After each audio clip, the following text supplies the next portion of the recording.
Hello friends, welcome to ಸಂಸ್ಕೃತಿ creations YouTube channel. ಇವತ್ತಿನ recipe ಬಂದು ಮೊಟ್ಟೆ ಮಸಾಲ. ತುಂಬ ರುಚಿಯಾಗಿರುತ್ತೆ. ಬನ್ನಿ ಆಗಿದ್ದರೆ ಮೊಟ್ಟೆ ಮಸಾಲನ ಹೇಗೆ ಮಾಡೋದು ಅಂತ ನೋಡೋಣ. ಮೊದಲಿಗೆ ಒಂದು ಮಿಕ್ಸಿ ಬೌಲ್ಗೆ ಒಂದು ಕಪ್ಪಷ್ಟು ಕಾಯಿನ ಹಾಕ್ಕೊಂಡು ರುಬ್ಕೊಂಡು ಬಂದಿದ್ದೀನಿ. ಇದಕ್ಕೇ ಒಂದು ಮೀಡಿಯಮ್ ಸೈಜ್ದು ಈರುಳ್ಳಿ ಹಾಕ್ತಾಯಿದ್ದೀನಿ, 3 ಎಸಳು ಬೆಳ್ಳುಳ್ಳಿ, ಒಂದು 1/4 ಇಂಚಷ್ಟು ಶುಂಠಿ, ಹಾಗೆ 1/4 ಇಂಚಷ್ಟು ಚಕ್ಕೆ, 2 ಸ್ಪೂನಷ್ಟು ಹುರುಗಡ್ಲೆ, 2 ಹುಳಿ ಟೊಮೆಟೊನ ಕಟ್ ಮಾಡಿ ಹಾಕ್ತಾಯಿದ್ದೀನಿ. ಸ್ವಲ್ಪ ಕೊತ್ತಂಬರಿ ಸೊಪ್ಪನ್ನ ಹಾಕ್ಕೊಂಡು ಇದನ್ನೆಲ್ಲ ಚೆನ್ನಾಗಿ ರುಬ್ಕೊಂಡು ಬರೋಣ. ತರಕಾರಿಯಾಗಿ ರುಬ್ಕೊಂಡು ಬರಬೇಡಿ, ಫೈನಾಗಿ ರುಬ್ಕೊಳ್ಳಿ. ನೋಡಿ, ಮಸಾಲೆ ಎಲ್ಲ ರುಬ್ಬಿದ್ದಾಗಿದೆ. ಇದನ್ನು ಸೈಡ್ಗೆ ಇಟ್ಕೊಳ್ಳೋಣ. ಸ್ಟವ್ ಮೇಲೆ ಒಂದು ಪಾತ್ರೆನ ಇಟ್ಕೊಂಡು ಪಾತ್ರೆಗೆ 3 ಸ್ಪೂನಷ್ಟು ಆಯಿಲ್ನ ಹಾಕ್ತಾಯಿದ್ದೀನಿ. ಆಯಿಲ್ ಬಿಸಿ ಆದಮೇಲೆ ನಾನು ಒಂದು ಸ್ಮಾಲ್ ಸೈಜ್ ಈರುಳ್ಳಿನ ಸಣ್ಣದಾಗಿ ಕಟ್ ಮಾಡಿ ಹಾಕ್ತಾಯಿದ್ದೀನಿ. ಈರುಳ್ಳಿ ಎಲ್ಲ ಫ್ರೈ ಆದಮೇಲೆ ನಾವು ಮೊದಲೇ ರುಬ್ಬಿಟ್ಕೊಂಡಿರೋ ಅಂತಹ ಖಾರನ ಆ್ಯಡ್ ಮಾಡ್ಕೊಳ್ಳೋಣ.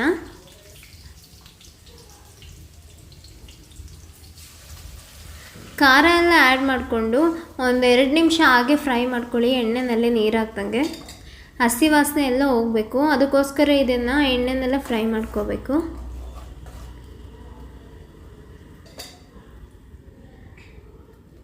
ಇದಕ್ಕೇನೆ ನಾನೀಗ 1 ಸ್ಪೂನಷ್ಟು ಧನಿಯಾ ಪೌಡರು, ಹಾಗೆ 1.5 ಸ್ಪೂನಷ್ಟು ಅಚ್ಕಾರದ ಪುಡಿ. ನಾನಿಲ್ಲಿ ಮೊಟ್ಟೆ ಮಸಾಲನ ಯೂಸ್ ಮಾಡ್ತಾಯಿದ್ದೀನಿ. ಎಗ್ ಮಸಾಲ ಪೌಡರು 2 ಸ್ಪೂನಷ್ಟು ಎಗ್ ಮಸಾಲ ಪೌಡರ್ ಯೂಸ್ ಮಾಡ್ತಾಯಿದ್ದೀನಿ. ಇದನ್ನೆಲ್ಲ ಚೆನ್ನಾಗಿ ಮಿಕ್ಸ್ ಮಾಡಿಕೊಂಡು 1 ನಿಮಿಷದವರೆಗೂ ಹಾಗೆ ಬಿಡಿ.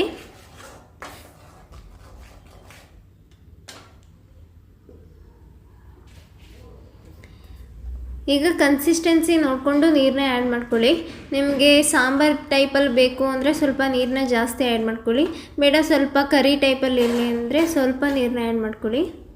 ನೋಡಿ, ನಾನು ಎಷ್ಟು ನೀರನ್ನ ಆ್ಯಡ್ ಮಾಡ್ಕೊಂಡಿದ್ದೀನಿ. ಈಗ ಒಂದು ಲಿಡ್ನ ಕ್ಲೋಸ್ ಮಾಡಿ ಇದನ್ನು ಒಂದು 10 ರಿಂದ 15 ನಿಮಿಷ ಹಾಗೆ ಕುದಿಯೋದಕ್ಕೆ ಬಿಟ್ಟಿದ್ದೀನಿ.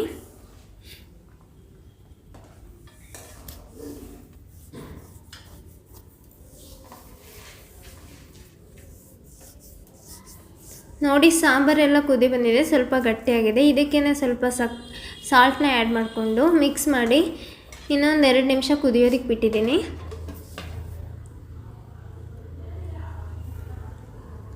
ಓಕೆ, ಮಸಾಲೆ ಎಲ್ಲ ರೆಡಿಯಾಗಿದೆ. ಇದಕ್ಕೆ ನಾವೀಗ ಎಗ್ನ ಹಾಕೊಳ್ಳೋಣ. ನೋಡಿ, ನಾನು ಒಂದೊಂದೇ ಎಗ್ನ ಬೌಲ್ಗೆ ಹಾಕ್ಕೋತಾ ಇದ್ದೀನಿ.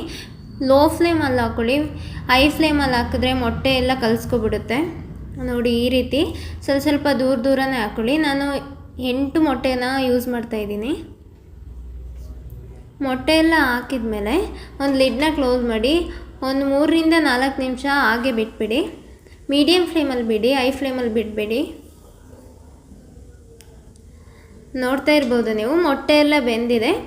ಇದೆಲ್ಲ ಸ್ವಲ್ಪ ತಳ ಅಂಟಿರುತ್ತೆ, ಹಾಗೆ ಮೆತ್ತಗೆ ಜೋರಾಗಲ್ಲ, ಸ್ವಲ್ಪ ಮೆತ್ತಗೆ ಹಾಗೆ ತಗೊಳ್ಳಿ. ನೋಡಿ, ಈ ರೀತಿ ಮೊಟ್ಟೆ ಎಲ್ಲ ಬೆಂದಿದೆ. ಎಲ್ಲ ಮೊಟ್ಟೆನೂ ಸಹ ಈ ರೀತಿಯೇ ತಗೊಳ್ಳಿ. ಮೊಟ್ಟೆ ಮಸಾಲ ರೆಡಿಯಾಗಿದೆ. ಲಾಸ್ಟಲ್ಲಿ ಕೊತ್ತಂಬರಿ ಸೊಪ್ಪನ್ನ ಹಾಕಿ ಫ್ಲೇಮ್ನ ಆಫ್ ಮಾಡ್ತಾಯಿದ್ದೀನಿ. ತುಂಬ ರುಚಿಯಾಗಿರುತ್ತೆ. ನೀವು ಒಂದ್ಸಲ ಟ್ರೈ ಮಾಡಿ ನೋಡಿ. ರೈಸ್ ಜೊತೆ, ಮುದ್ದೆ ಜೊತೆ, ಚಪಾತಿ ಜೊತೆ ಅಂತೂ ತುಂಬ ಚೆನ್ನಾಗಿರುತ್ತೆ. ವಿಡಿಯೋ ನಿಮಗೆ ಇಷ್ಟ ಆದರೆ ದಯವಿಟ್ಟು ಲೈಕ್ ಮಾಡಿ, ಹಾಗೆ ನಮ್ಮ ಚಾನಲ್ನ ಸಬ್ಸ್ಕ್ರೈಬ್ ಮಾಡಿ.